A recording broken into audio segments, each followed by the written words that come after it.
Hi everybody, welcome to the Pimax Crystal Light VR headset.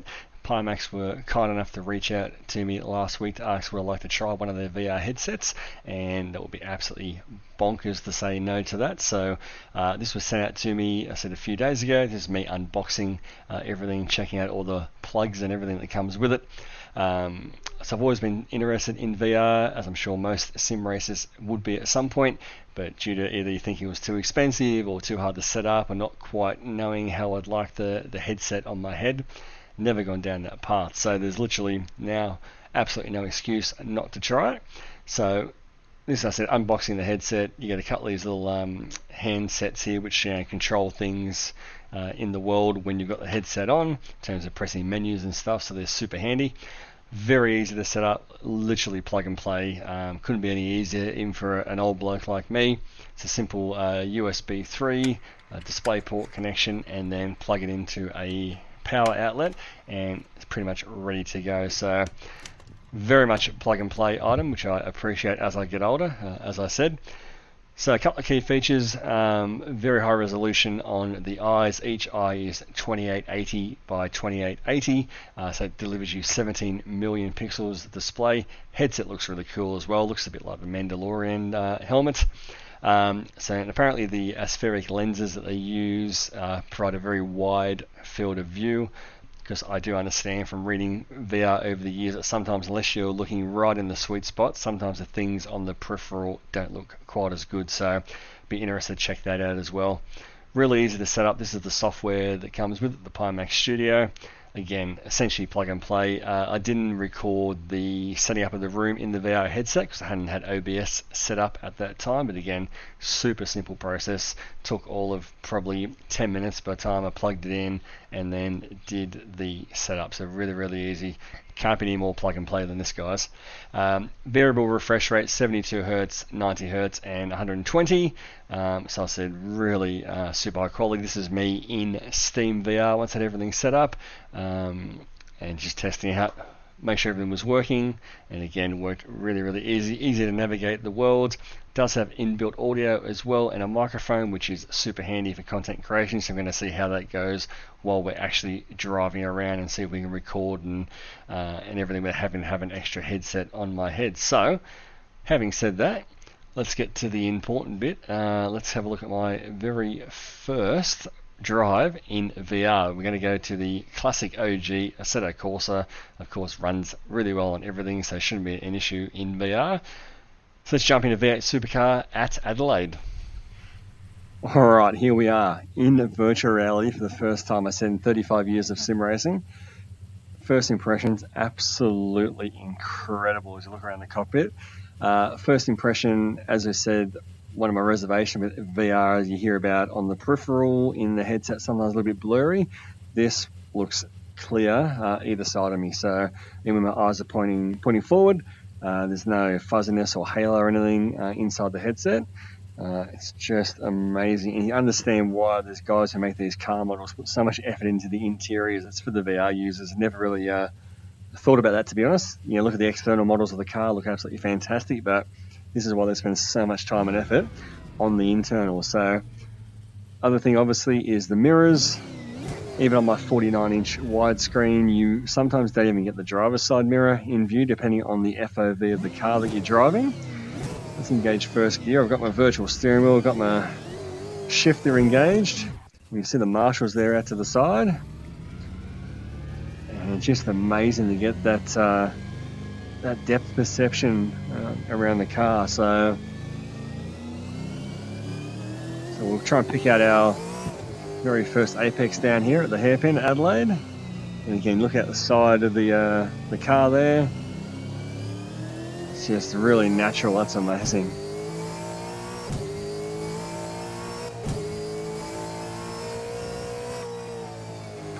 Take it easy into the centre chicane. We bounce our way through there. Very smooth. I'm going to say the audio is super clear as well. As we again pick out that apex, those concrete barriers look really close. But the audio sounds fantastic. Got little speakers either side of the ear there. got it turned down quite a bit. They're actually very, very loud. You don't want to have it anywhere near 100%. I think you'll probably blow your eardrums out, so that's probably a good thing. Look at, check out the amazing dash there on our steering wheel, all the live data coming through. Just back off here for turn 8. Don't want to really crash in VR.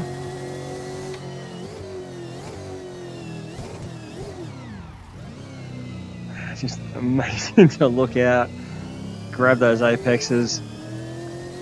You can really see after this 3/4 of a lap the difference that VR would make to your sim racing.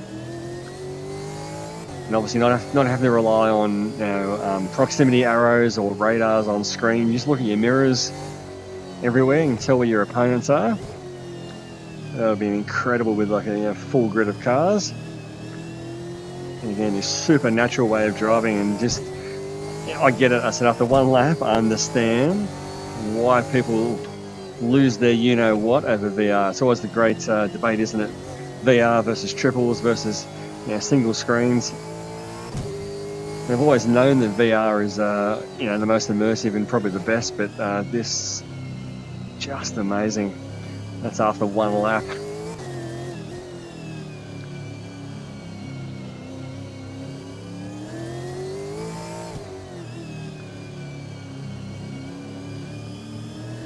It's hard not to just look around the cockpit and look at all the bits and pieces, the hard work that goes into these car models as well. I know we're here to talk about the Pimax Crystal Light headset, but you've also got to give massive credit to these guys who do these car models and the amount of details that they shove into these cars.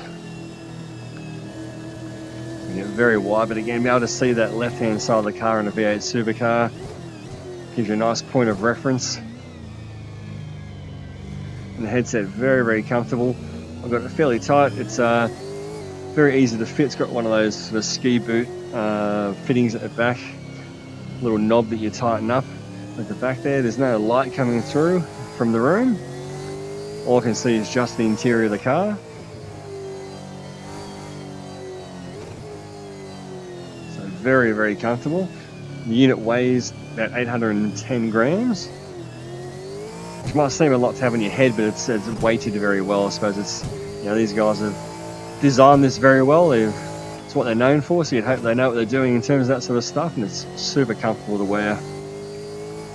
Lots of nice padding around your head and your eyes.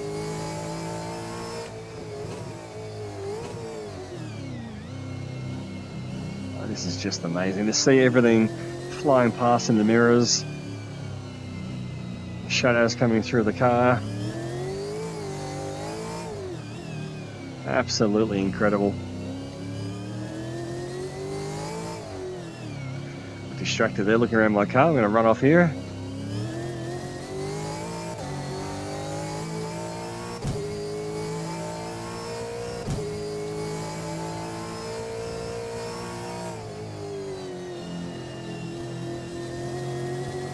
Alright, I reckon what we might do now is jump out, and I reckon VR is going to probably shine in an older Formula 1 car.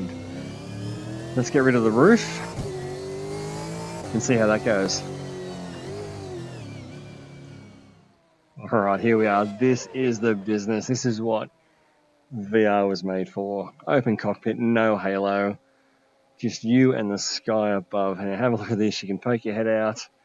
Have a look at the brake ducts and the suspension here on the old McLaren. This is a 1998, I think. Old V10 with the groove tyres. Your mirrors look like little HD screens there. There's even a nice little Casio watch up in behind the steering wheel there. I hope you can see that. Obviously used for some sort of timing. And here we go.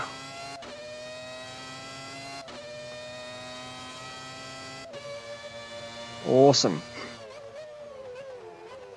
Again, we just look at the apex there. You see it's super clear. Nothing restricting your view. Albert Park flying by in the headset. Such an advantage to be able to spot those apexes. You really feel hunkered down in the car as well. Of course, also it does It lets you realise how exposed these drivers were. You used the modern Formula 1 cars, big high side rests, side headrests, sorry, halos, that sort of stuff. These guys back in the late 90s were still quite exposed, not as bad as the early 90s, of course, but you're still quite exposed out here. The one feature I'm really loving with the Pimax Crystal Light is the built-in microphone. So with this headset, it's quite bulky on top, obviously, and couldn't use my normal headset I used to record with, which has the microphone. It just doesn't go over this contraption. So to be able to hear the audio, obviously, through the ears of the little speakers there, plus be able to record with the microphone is a super handy feature for content creators, as we like to call ourselves. I think it sounds pretty good. It's obviously not going to be probably as good as a high-end standalone microphone, but certainly for my purposes, as we lock a tyre there, fantastic. For my purposes, the microphone will work really well. She says having to have one less thing strapped to your head. Look down the footwell there. Just, you can't stop looking around the car, and you pick out little features on the cars that you've never seen before. Also, by the way, I love this old McLaren steering wheel as well. It looks, I don't know, looks something out of Star Wars, maybe a Darth Vader type thing. Really cool shape.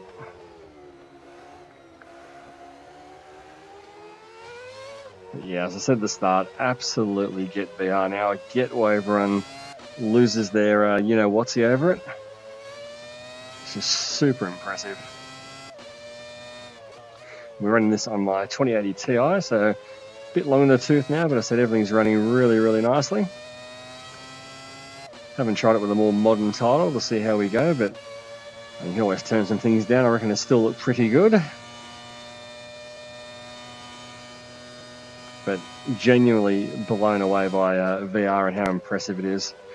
And this headset as well. I think it looks cool too. It looks like a bit like a Mandalorian helmet. Love the design of it.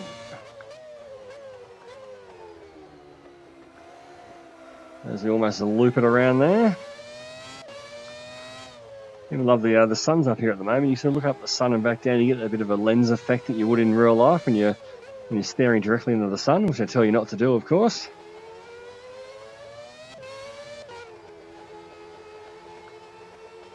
I think what blows away the most is the mirrors on the car. Being able to see them, it's such a small thing. When you're on a single screen, you don't get that. Of course, triple screen users have that benefit, but I've only ever raced on a single monitor. I said most of the time you don't get to have your side mirrors in view just because of the way the FOV is set up. And to be able to just look out there and see your opponents or see where things are. I just imagine for racing how a bit of a competitive advantage you get from that, and just confidence as well. Just knowing where everything is.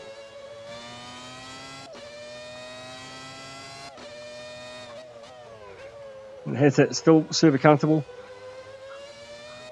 Done a little bit of testing for this beforehand, just with OBS, trying to get everything set up. And to be honest, that's been the hardest part of this process. Nothing to do with the headset. Headset was super easy, plug and play, like I said. Took 10 minutes to set up. It was me trying to learn how to record in OBS and all that sort of thing has been the biggest learning curve with the headset. So I did a little bit of testing the last couple of days just to get all that stuff correct.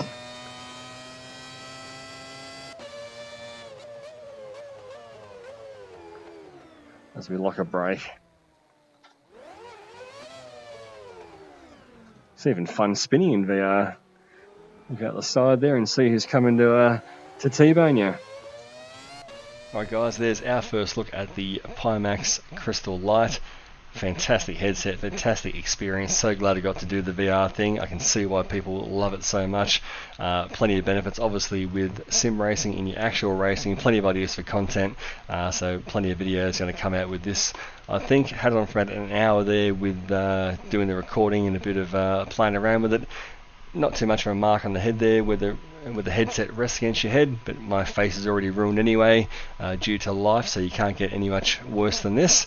But yeah, really big thanks to Pimax for letting me have a go of this. I've got my affiliate link in the description below. You get 3% off if you use that link, and obviously that helps the channel as well, so I'd appreciate if you want to get one of these, use that link. That would be, I say, very much appreciated. Do the old like, comment, subscribe, all the usual YouTube stuff. Thanks for watching, guys. Take care.